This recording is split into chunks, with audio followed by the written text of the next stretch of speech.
Scott, I'm excited for him, has planted 4 churches and 4 businesses. One of those churches became the International House of Prayer in Kansas City. He's built a Christian record company, Seventh Time Music, which transformed worship music. He's also on the cutting edge of the tech world. In 1999 and 2000. He developed an e-com company called Net Sales. Bob also has an NGO, which is a non-government organization, Compassionate Justice International in Africa. Bob joins us to talk about the challenges and burdens of having a prophetic voice, and the challenge in the coming culture on technology. And he wrote about it in his recent book, In the Company of Joseph, When the Past Becomes the Future. I'm so excited because I feel like one of those prophetic voices, as far as, supporting those who have prophetic voices. So Bob, come on. It's so nice to meet you, Mr. Scott. Bob. Well, it's nice to be on the show. I haven't seen Jake in a few years, and it's there's a lean, mean version of him that I'm staring at. Yes. Oh, he's got something he needs to tell you. Okay, brother. Yeah. So everybody listening. So I had the chance to meet Bob about 5 or 6 years ago, which I believe was a total divine appointment. He probably doesn't realize what a divine appointment it is. I'm in. So we talked a lot about my journey here on the show, and my journey. I just left the full-time pastorate, was launching what is now Stand Firm, and just struggling to figure out what to do. I'm in Starbucks working because I don't have a place to work, and I'm always a jerk. I always go to the big table, that way I can spread out, and then no one else, and everybody else doesn't have big groups. But they're on the other side of the group is these 3 individuals. They're having a conversation, and of course I'm eavesdropping in the conversation, but then at the end of it they pray, and so they finished, and I just said something about how nice it was to be believers. Well, one of those was Bob Scott, and so Bob was, among all the things he's doing, was business coach, and one meeting, and I'm just totally, maybe you can help me out with the name, one of those with you where she was a life coach, and so just we talked, had a great conversation, and just felt a divine appointment. So we followed that out. I got the chance to meet with Bob personally in his home. And he told me a lot of things that I didn't understand then, but I understand a lot more now. And a lot of, how Stand Firm is Stand Firm.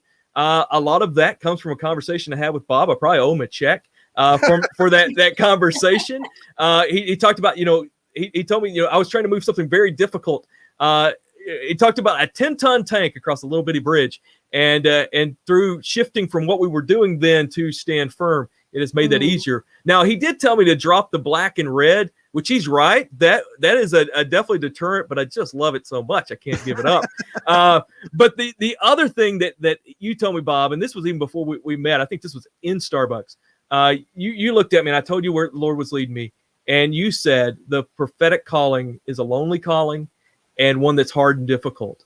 And I'm like, okay, yeah, that sounds great. And didn't understand where you're coming from. Now I'm 6 years into it. I'm learning that is a very true statement.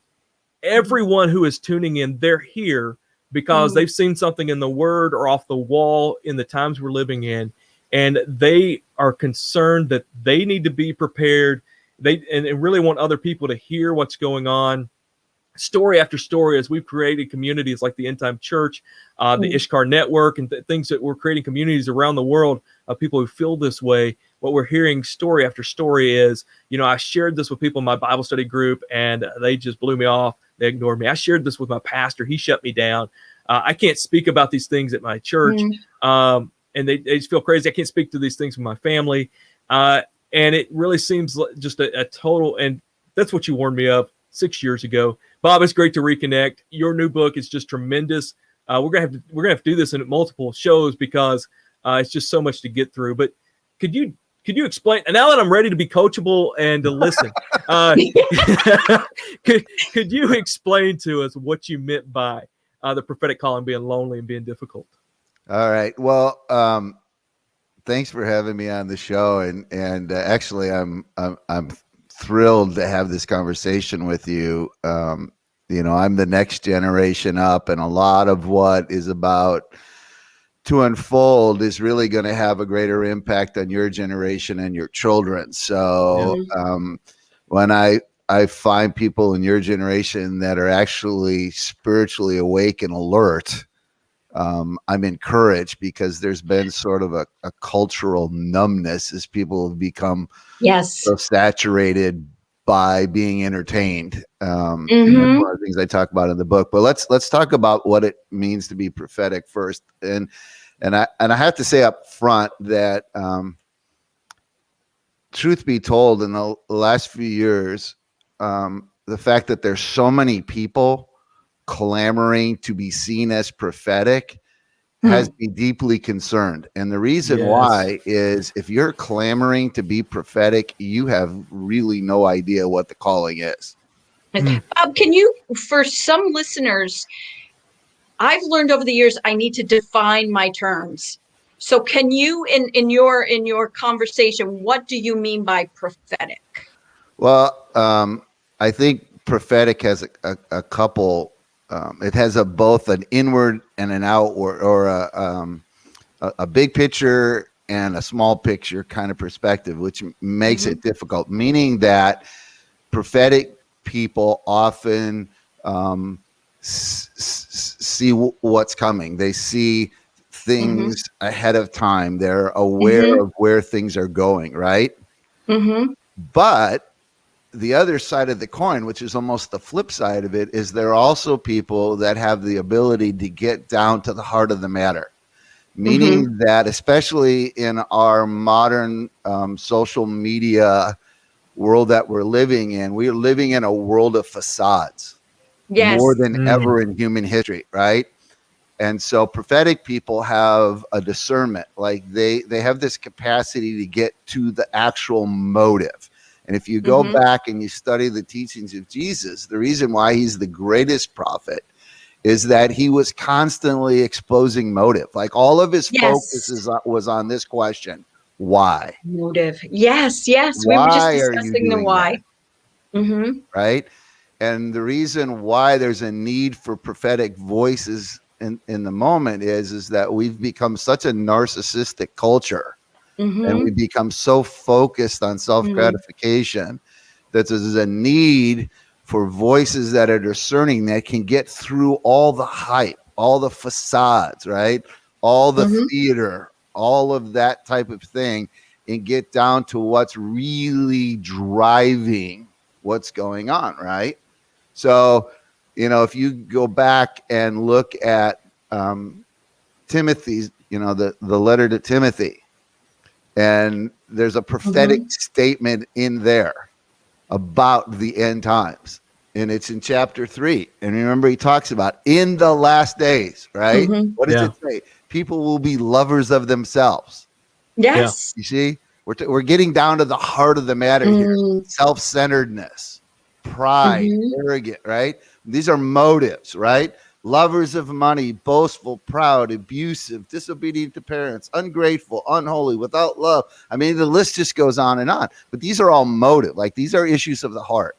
So you see, when you're talking about prophetic, there's both a drill down aspect to it, right? And a rise up aspect to where you're seeing the 50,000 foot view. Yes. So it's a paradox. And that's one of the dynamic tensions of being prophetic.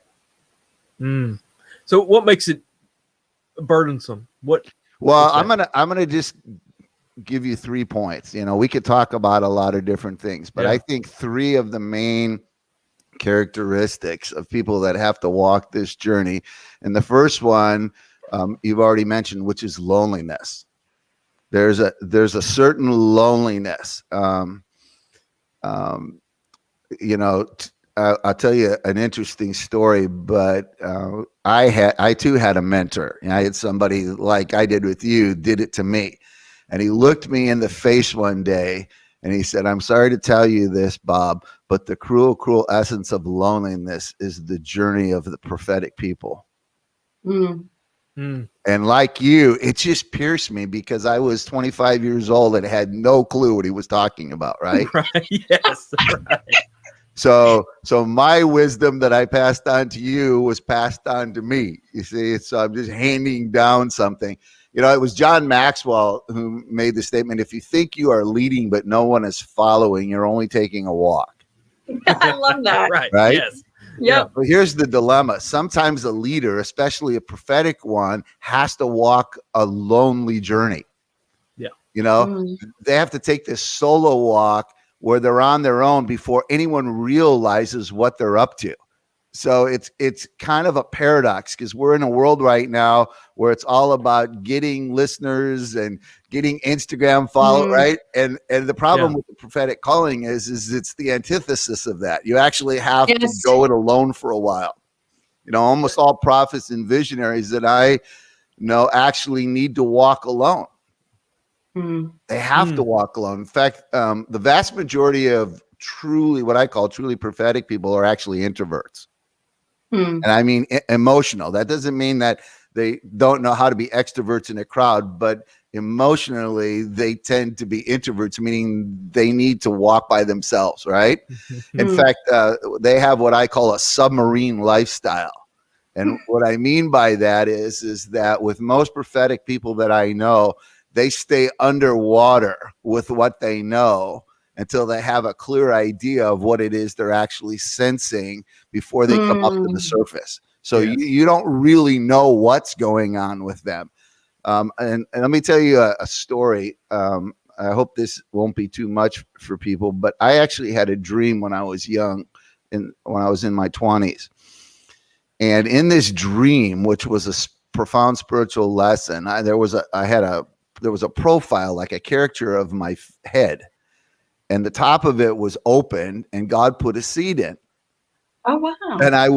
And he closed the top of it, and I opened my mouth, and the seed just came tumbling out and just went plop into the ground. And I was so unbelievably disappointed, because when it was in my head, I saw the full potential of what this thing that God had showed me meant, right? And I was expecting it to have this huge impact.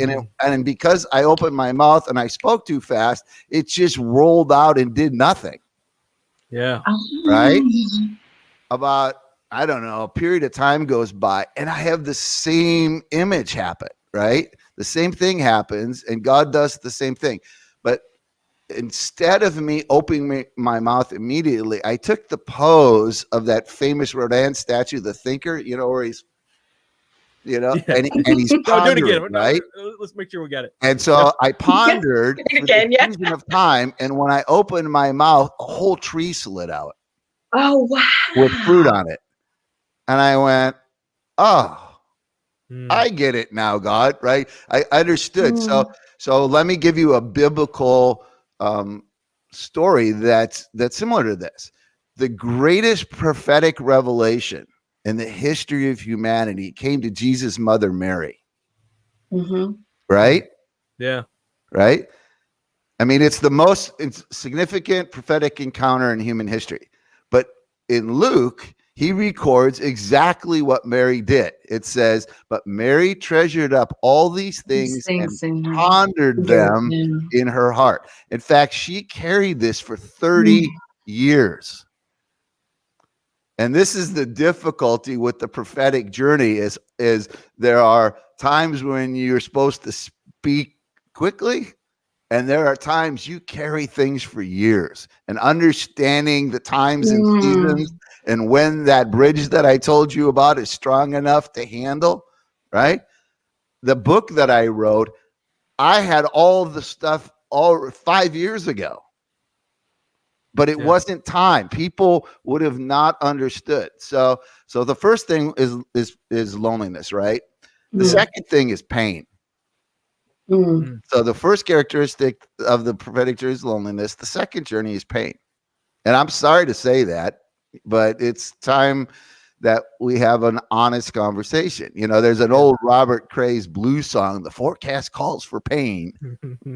And that really is the prophetic journey. You see, people get excited because they want to have insight, right? They want to have discernment. They want to know. But what did Solomon say about knowledge? About knowing? He said, for with much wisdom comes much sorrow, and the more knowledge, the more grief.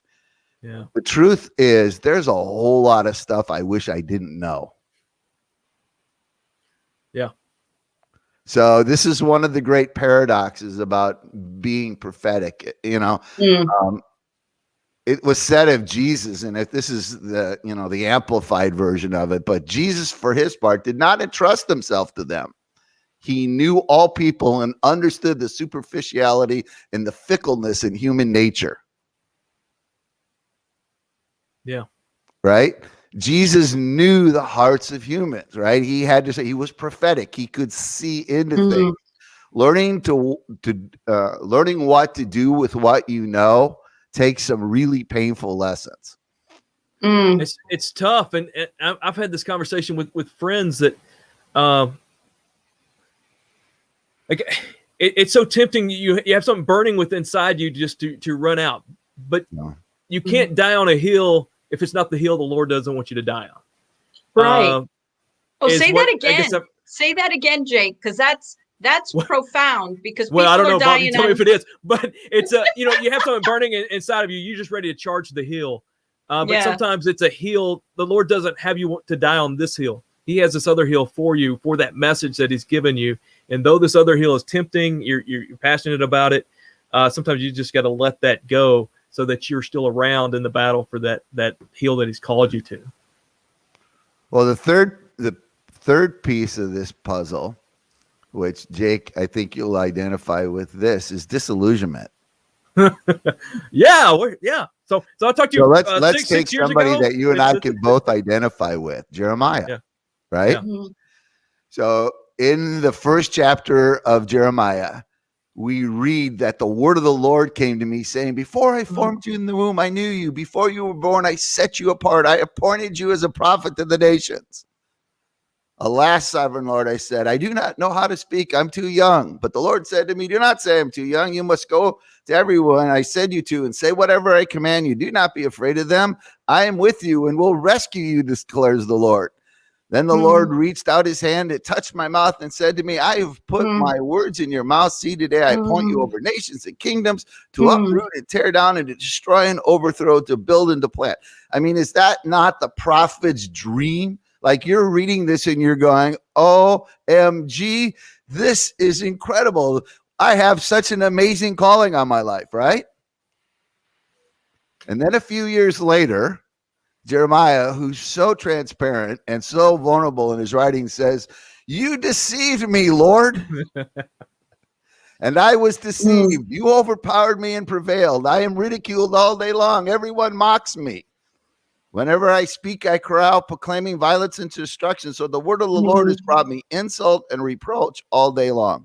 And you know what ended up happening with Jeremiah, which is interesting, is the political sector didn't like what he had to say. He was if you really stop and think about it, the fact that Jeremiah and Lamentations are in the Bible are in itself miraculous, because at the time that Jeremiah lived, he was the Benedict Arnold of the culture.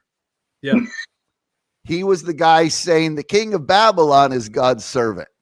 I mean, you can't be more, politically incorrect than Jeremiah was. And so you had the whole political sector trying to take him out, and they jailed him, right? But what's even more interesting is he also had the religious sector turn against him, and they tried to kill him. Like, the religious guys were even more violent than the political guys. So Jeremiah ended up having to flee to Egypt just to survive. So we have a question for you, Bob. This calling. One of our listeners has a question for you. Jake, you want to read it, or you want me to read it? I guess you need to. Okay. It's from Jim Baltimore. I hope I said it right, Jim. Bob, so what do we do if we have been reaching out to the community for years on specific concepts or ideas? I have submitted a number of these here and other platforms that will not address my questions. I do care to be in the public, but I can help. Okay, but I can help myself I can help myself to sound off when I found something extremely important. I think it meant I can't help myself. No one listened to Jeremiah, and they are not listening now. Bob, I would love to address some of these ideas with you once I explain these concepts. I will climb back into my hole. But as a watchman, I am screaming and no sound is coming out. I may be totally wrong, but I cannot even get feedback on these ideas. I need an avenue that will listen and be open-minded. God bless. I guess he's asking for an avenue. How can you help him? Well, Should... I don't know if I can, because this is it's in some ways this is beyond even me. And again, these are hard things, and so I'm really hesitant. You asked me to go down this road, so I'm going down this road. Yeah. But he says he doesn't want to be. Jim said he doesn't want to be in the public, but God wants him to get this out. You know who the most unpopular sitting president in American history was, and still is? No. Abraham Lincoln. Yeah, true. Yeah. The reality of it is no one understood Lincoln's almost prophetic calling until he was dead. I mean, it took 3 generations before, right? It's the same thing with Jeremiah. At the time of Jeremiah, he was the Benedict Arnold. He was the greatest traitor in Jewish history. It only wasn't until a generation later, when everything he talked about was fulfilled, that everyone, oh my gosh. And who was the primary guy? It was Daniel. Daniel was the one that recognized what Jeremiah had been talking about was true, right? So this is the dilemma. So what this really gets down to, and this is hard, is if God's called you to be a prophetic, what's your motivation? Because if your motivation is popularity, if it's strokes and affirmation and being the center of attention, you are in big trouble. And that's not Jim. Well, and I think what Jim is, what he's sharing is what many people feel is that frustration of not being heard. But as you're talking, I'm thinking back of, there's been so many authors that we, revere today that their works were not popular when they wrote. Right. I mean, I think Tolkien would fit that camp, maybe even C.S. Lewis to some degree. I mean, these people who we think are, huge hero. I mean, and a lot of, authors and things that we, even Mark Twain. I mean, he was basically broke near the end of his life. I mean, a lot of these authors were broke, and but they're, people understood their readings later on. And so here's a painful reality. So this is going to be controversial, but I know your show likes this. I would say the vast majority of true prophets aren't in the church. Yes. Right. Yes. And the reason for that is there's really no place for them. Because remember, religion is about conformity to the past. Like, it's the whole idea behind religion. I mean, if you think about it, institutional religion came into being to defend the faith. It has a defensive posture. All the way through human history, it's always been about holding on to the past. There's no innovation that comes out of the institutional religious world.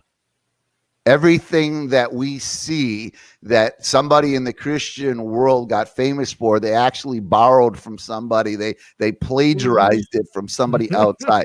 And so most of the really prophetic people that I've been or had the privilege to interact with actually struggle within the institutional church world. There's not a place for them. So out of refuge, they go outside. Yes. Right. And so it's a very difficult, when I see popular prophets in the church world, I scratch my head a little bit. And then we've even seen in the last few months that whole sort of religious industry, prophetic industry, just came crashing down. And that's been a hard wake-up call, but it was based on a whole wrong, bad foundation. Right. Well, I think of Isaiah. I think of Isaiah, Bob and Jake. He saw the holiness of the Lord, and after his guilt was taken away and his sins atoned for, he said, "Here am I, send me." He was willing, But then the Lord turned around and told him, well, pretty much like, you're going to tell these people stuff, but they're not going to listen. Yeah. They're not going to understand. They're not going to want to. And Jim, if you read Isaiah 6, that's where I'm getting it from. But maybe that might encourage you, because all these prophets, like you're saying, our guest is saying it's lonely. Yeah. Well, Here's the key. So my encouragement to Jim is do the exact same thing that I did and all the other prophets do, which is write it down. Yes. And the reason why you have to write it down is it's probably going to be a generation before anyone gets it. But somebody will go back and go, hey, remember when Jim said? So this week I had a lady send me a picture. She had just picked up a book, one of my books, where I talk about, what's coming in the tech world, which is a conversation we probably need to have on another show. Yeah, we only have 5 minutes. Blew our time out on being prophetic. But she said to me, my husband was warning me about this 10 years ago. But he was a voice crying in the wilderness. He was on the inside, right? And saw what was happening and tried to want, but nobody wanted to listen. Like nobody even got it. When my book came out, this is so interesting because I had, been sitting on it for 5 years. And then in July of last year, I got this push from the Holy Spirit, like now. So I scrambled for 6 months to get this thing out. It came out the middle of February, and I got all this pushback from the religious world and from people going, this is, you're being hysterical, you're overreacting, blah, blah, you know what I mean? All this kind of stuff. And so there was this pushback. Within a month, COVID hits, right? And almost everything that I wrote in the book all started coming into fruition, or we began to see the first fruits of it, as it were. And suddenly people are coming back going, oh my, how did you know? Like, we're exactly what you're talking about is unfolding. So this was one of these situations where timing was everything. If I tried talking about it 5 years ago and I got what I call the head tilt, like, what? People just didn't have a grid for it. Yeah. By writing it down, though, over the last year and for the next few years, people will have the capacity to go back and digest at their own speed. Because remember, the problem you have when you're prophetic is it's so clear to you. Yes. Right? Yes. And because it's so clear, it feels imminent, like it's right in front of you. And so you get a distortion as to the timing of things often, right? Yes. And you get a distortion of how, while this may be really important to you, it's not so important to everyone else. Very true. Jake, you have one question about a cave. Yeah. Should we be running to the caves and living there, right? Well, no, I want to go back to what you said about the many of the people who would be considered prophetic are not in the church. They've been driven out. I'm sure you've ran across Alan Hirsch, missional professor. He's got a book out called The Forgotten Ways, and I've been really pleased to see some church plants beginning to implement this in their DNA. This idea of gifting, and what happens is we seem to want to control everything as pastors, and we don't let people who God gives a vision bring that through the church. And because of that, that's why we have so many nonprofits, so many things outside of the church that the church could have been involved in, because we stunt that growth. And I know many people here, that's what they're sensing and feeling, that frustration. But I love what you said about the distorting the time. Because I see that. I know I deal with that myself. And what I seem like God's warning us to warn others ahead of time. But it's, for us to do it, we need to feel like it's imminent. I know we don't have much time, but you, in your book is called In the Company of Joseph, and you talk a lot about being Joseph's. Could you just talk a bit what that is? Because I think that will help people who maybe, because if this is happening outside of church, it's not just within the church. How do those who aren't in ministry or something, in a vocational ministry express this. And I think you touch on that when you talk about being a Joseph. Well, Joseph represents for me a type of prophetic calling. I would put Daniel in the same category. And what distinguished them from others with the prophetic calling is that they had solutions. Yes. Yeah. Right? So Joseph transformed the economy of Egypt, whereby he saved them in an hour of crisis, right? He had a spiritual gift whereby he could interpret Pharaoh's dream, and then he exercised, which is interesting, the word, and I'm going to use this word, prudence, because prudence sort of fits within the prophetic lexicon, because prudence is actually wisdom for the future. Yes. The definition, we always hear prudence and we think people are prude, right? We sort of have a negative. So you hear the word prudence and you think of a woman's name or somebody's prude. You know what I mean?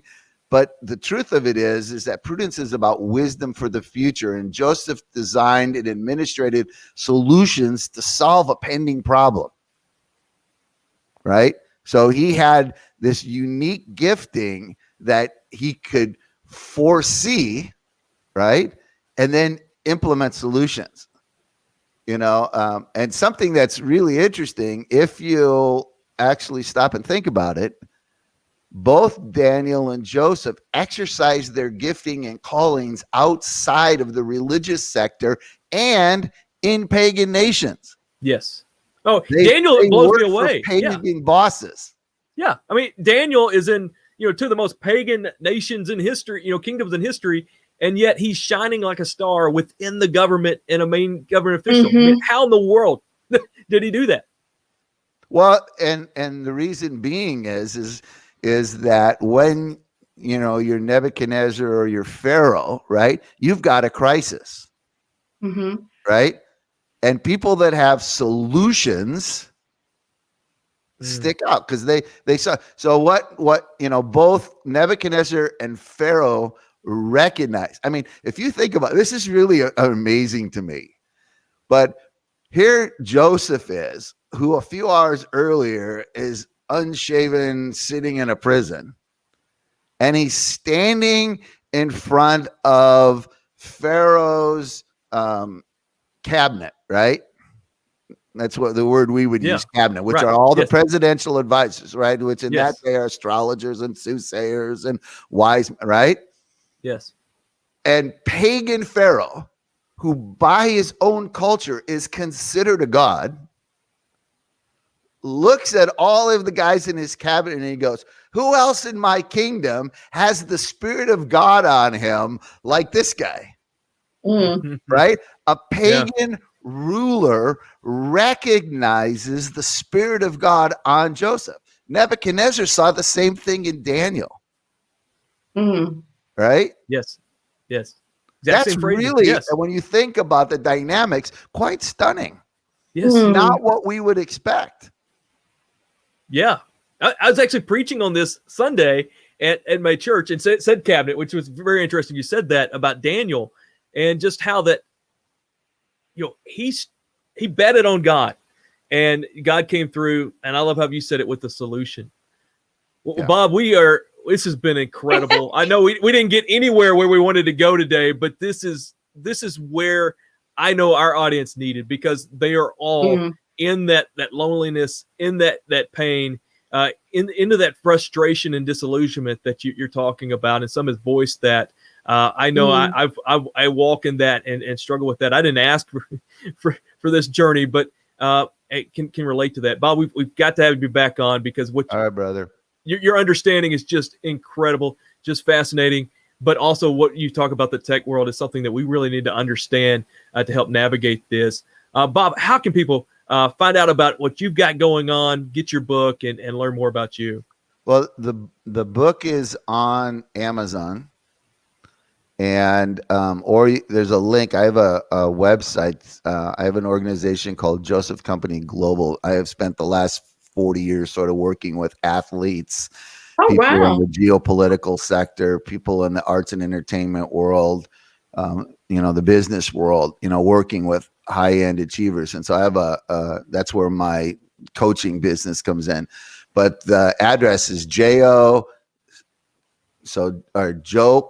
JOCOM global.com. So it's Joseph Company Global, but it's JOCOM global.com. And there's a link there to the book as well. Awesome. So yeah, let's have a part 2, and we'll talk about. Yes. We sort of focused today on being prophetic and the journey and what we've got to deal with. But let's have a part 2 and talk about where things are headed, because definitely we really have got to understand the times and seasons. So many people Absolutely. needed this today, though. I know some people. I have a few friends who I just was texting them during this and said, you've got to watch today's show. He's speaking directly to you. Yes. Yeah, No, absolutely. I'm glad I've been helpful. It's always my heart that my words have meaning, and they're words of life. So even though some of what I said you might not want to hear, I hope it struck a chord in people's hearts that actually goes, hey, I get this now. Yes, it helped me did. understand my journey and who I am. Thank you so much. We'll reach, but Jake will reach out to you, and we'll definitely have you on again, because I want to hear all the technical parts. All right, sounds good, guys. Technology and stuff. Absolutely. Praying for you, and brother. Bob, Thank before you, we Bob. go, we shared a little bit of your bio and your church planning. At least 2, if not 5 of our guests that we've had in just our 40 episodes were impacted by something you had a hand in beginning. And so I think everybody out there, just, we'll never know the impact that we can have. And just being faithful to that. And Bob, thank you. Let's do it again. Brother. It's good. Happy 40th, Jake. So we want to thank everybody. Please come next week. And don't forget, Jake, tell them more about the Stand Firm Kids. We're actually off next week. We are. So, yeah, we're off next week. We'll be back the next week, April 2nd. We've got a great lineup of guests. Sonia's coming back on well, before that, we've got Andrew and Daphne Kirk of the Radical Lifestyle Podcast, Generation to Generation, the ISCAR Network, doing incredible stuff. And we're going to be talking about tangible ways to show our love and care for Israel, which I think is a very fascinating topic there. Sonia's going to be back on the 16th. Coming up 23rd, we've got Bob Hunt. We've got another Bob from Zion's Hope.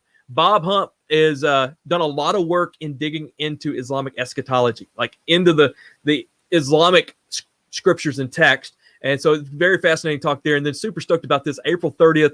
Dr. Michael Brown is going to be with us. So just incredible lineup. We're booking into June. Just some great stuff coming up. And just the willingness of our guests to come on and be a part of this, just incredible, because they want to help you and me navigate, such a time as this. And yes, don't forget about faiththatlast.com, the Parent Summit coming up April 25th. It's just that Sunday afternoon. It's in plenty of time for you to get out of church, no matter which time zone you're in America, in the States. Yes. Hop on for a bit and think towards the future with your kids. If you register before April 5th, the day after Easter, it's absolutely free. So please jump in and do that, faiththatlast.com. Thanks for being here.